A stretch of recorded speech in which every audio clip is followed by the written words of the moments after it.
Hey everybody, before I get into the video, I want to share something awesome that one of my friends sent me. He has a YouTube channel. It's called Smokey CNC Woodwork, and he's made me a sign before in the past, and I sent you guys over there. Check him out, and I think a lot of y'all really liked him. But check this out. Check that out. He sent me this awesome sign. It's just like, it's kind of pretty much just like the hat logo I got, but he could put Keeping It Dutch on there. Brian is a really good friend of Daniel Arms from Arms Family Homestead. Brian actually just had a birthday not too long ago, so go tell him happy birthday, but also happy retirement. He just retired from the Highway Patrol for 20 plus years of service to Oklahoma, to the state of Oklahoma. Thank you, Brian, for that. Thank you for this awesome sign. If you guys get a chance, go check out Brian's page, and I'll put a link right up here to the video showing him making this sign. You guys, you know, I never thought I'd like a woodworking channel until I seen Brian, and it's actually really interesting watching his machine make these awesome signs. And he also has these available to buy. I don't know the prices on them. He sent it to me. That way I have an awesome sign and show you all, show my audience. That way you guys can get out there. If you want something like this, you can hit him up. Like I said, I'll put a link up there to that channel, and you guys go check him out. Subscribe to him if you're not. If you like what he's doing, tell him that Dutch sent you over there. I think he'll greatly appreciate it. And like I said, Brian, thanks for your service to Oklahoma. Highway Patrolman, congratulations on your retirement. What's up, everybody? Welcome back to the channel. Hope you guys are having a better day than me. I don't know if you can tell, but I have an infection on this side of the face, and it has got me down all weekend. Today it just started not hurting long enough to come out here, and I put a little hay, a little straw down for Jesse because his pen got really wet over the weekend, and I need to come out here and do a few things. Vincent came over to help me with some chores, but I think he's taking a nap now, so I'll go wake him up. But I wanted to post a video for y'all, tell you all everything's going right. I've been getting so many emails and messages on Instagram, seeing how I was. I'm doing better. The swelling has not went down. You might not be able to tell, but the pain was the main issue. It just hurt for like 3 or 4 straight days. I finally got that under control as of right now, so I was able to come out here and make this video for y'all. But Jesse's doing good. A lot of people ask how Jesse's doing. Jesse's doing good. Little Rambo's doing awesome. And the other sheep, I let them out to graze like you seen. But I want to show you all something inside the garage with the quail. Something happened today that hasn't happened before, and I'm going to show you what it is.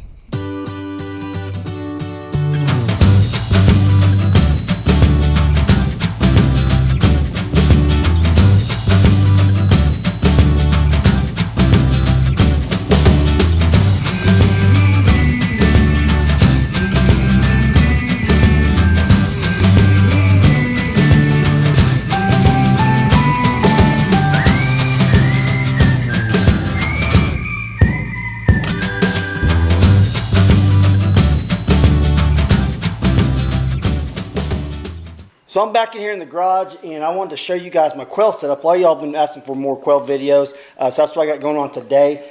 I'm trying to get a system set up where anybody can raise quail. Anyone can homestead. They don't have to have acreage. They don't have to have a big backyard. They could do this in the city. That's a system I'm trying to perfect, you might say, where other people can raise quail in the garage with little to no mess and very little maintenance. All you have to do is pretty much just clean up their poo. That's the system I'm trying to set up, and I'm going to show you what I got going on. But look right here what I got. I got some trees to plant. It's probably within the next week or so. I kept them in the garage because in Oklahoma we always get a late frost. And yesterday and this morning we got that late frost in my peach tree outside.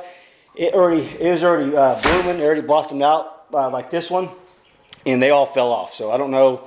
I'm hoping the wind just blew them all off. Hope the freeze didn't get them, because it seems like every 2 or 3 years you might get some peaches out here. So that's why I waited on planting this one. I know most people plant their trees in like months ending with ER.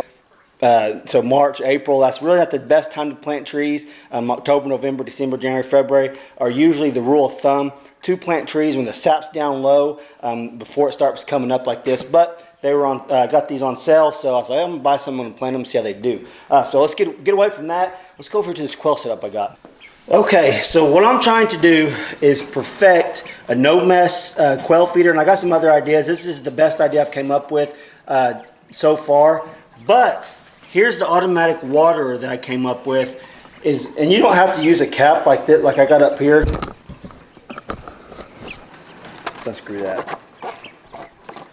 You don't have to use one of these. They actually make little plastic caps that you can just sit on top of there. I just had this laying around, so I thought I'd put on there. So what I just came up with is pretty much the same concept as this, but it's bigger and it's less mess, where they can just go down there and peck on the water itself. So what I do is just fill it up just like this, without getting it all over the floor.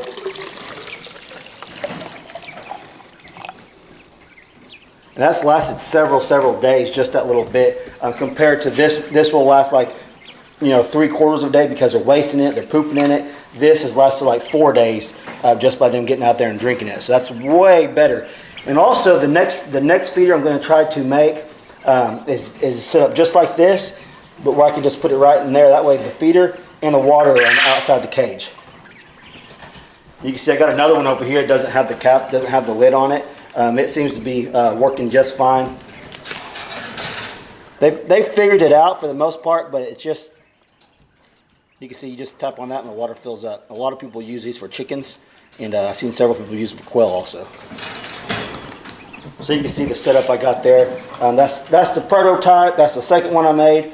And here's the one I came up with. It's a little shorter distance between the 90s, and it seems to work really well. Like I said, I want to do another one just like this one, but with the sleeve coming out right there. That way they got more room inside these cages.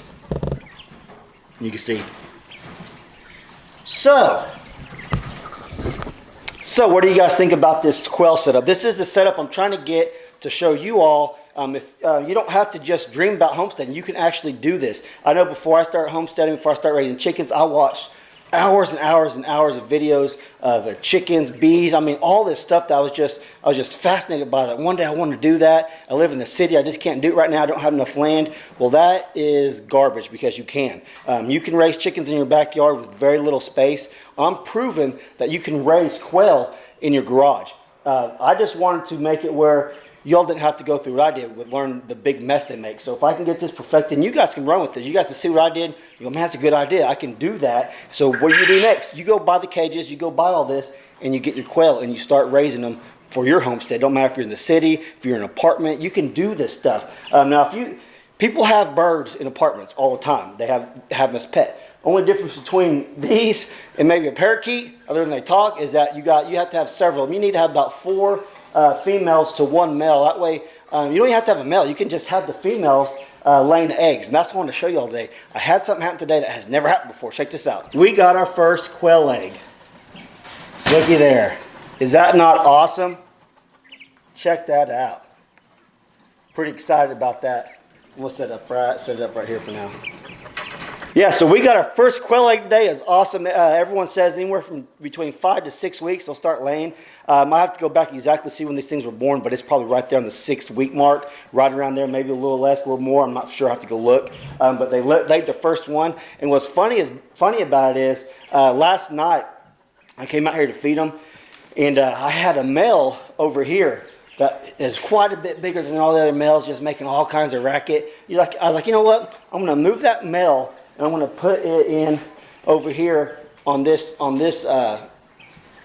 cage with these females. Well, as soon as I put him in there, took the other male out, he started breeding them like crazy. Next thing I know, I got an egg.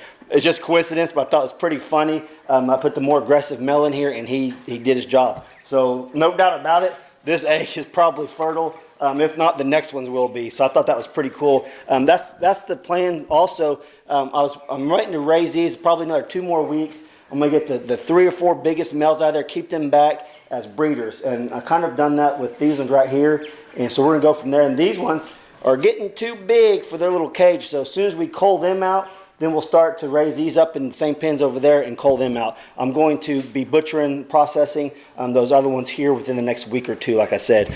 So I'll probably show you all that process if you haven't seen my other video on that. You don't want to just keep raising. Let me show you. You don't just keep feeding these and feeding them, because it comes to a point they're about as big as they're going to get. And they're about to there now where they're not going to get much bigger, where it's worth me putting the time and money into them, where they're ready to process right now and put in the freezer and eat. So you can see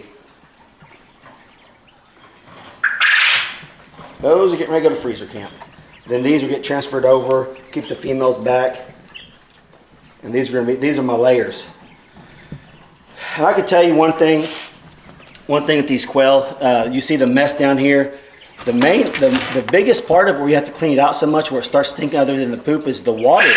If you just have one of those waters, they make that water spills and really causes the stink issue and all that, where you have to change these out more frequently. So with that being said, I made this water, and there's no mess in there other than the poop. So that's making it a lot better. I can take a lot longer to clean these without having all the stink. You can see it's just wet in there, and it's pretty much dry in that one. So overall, I'm really liking that water. There's a lot of system setups you can do. That's just the one I came up with. So a lot of people will do like the bucket up top, and they'll run their PVC in each one. Well, I wanted to make these cages where if I wanted to sell one of these, I could sell the cage, I could sell the automatic water, automatic feeder all in one. It doesn't have to be connected to a big system, and they're still getting a really good setup for their little covey of quail, you might say. I think we're going to be trying to do a meetup with Daniel Arms around in May sometime. He hasn't given me the exact date. If it works out for me, I'm going to go up there. And one thing I've been kicking around, if there's enough people interested in these quail, I might go ahead and just bring some in the cage and bring the quail and give one away at this meetup. I'm not sure yet. I want to see what kind of females I get out of this other set over here. But if I got enough, I want to give a cage away and one of these setups away to one of you all that been watch the channel and actually go to the meetup. So that's something I'm kicking around. If that's something you all are interested in, leave me a comment down below if you're interested in going to that meetup. It's going to be in like Sulphur, Oklahoma. I'm not exactly sure the date, so I'll have to hit Daniel up on that. It's Daniel's little get together, but he invited me to come down there, and I said, hey, if it works out for my schedule, I will. But if I do, I want to try to give one of these setups away. So let me know what you all think down below. But yeah, that's all I got for you today. I'm getting over this sickness. You can probably tell I'm not talking as normal. I mean, it's hard for me. It's kind of hard for me to talk today. My jaw's hurting. I mean, it's just been a mess. But I'm getting over it, and I got a quail leg, so that's awesome. I don't know how many more videos I'm going to be getting out in the next few days. I was going to try to get out a bunch this weekend, but like I said, I've just been down and out. Other than that, we don't have a whole lot going other than gardening season. You guys already seen what I planted. I got a few more things to plant, just haven't had the energy and time to get out there and do it yet. So maybe this week I'll get over this crap and do better. The peach tree, you can see they all bloomed out.